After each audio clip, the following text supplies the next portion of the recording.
વધેલી રોટલીમાંથી આપણે અવનવી વાનગી તો બનાવતા જોઈએ છે, પણ જો આ રીતે વધેલી રોટલીના મસાલા કોન તમારા બાળકોને લંચ બોક્સમાં આપે ને તો લંચ બોક્સ બાળકો ક્યારેય પાછો નહીં લાવે. તો વધેલી રોટલીના મસાલા કોન બનાવવા માટે આ રીતની મેં વધેલી રોટલી લીધેલી છે. એને આ રીતે 4 ભાગમાં ડિવાઈડ કરી લઈશું.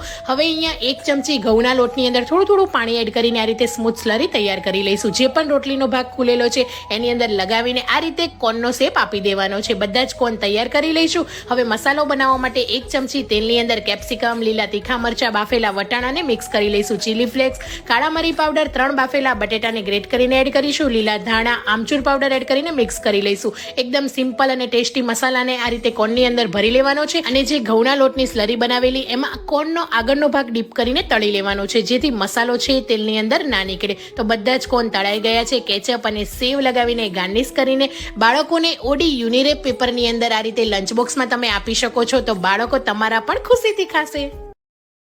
Download ShareChat.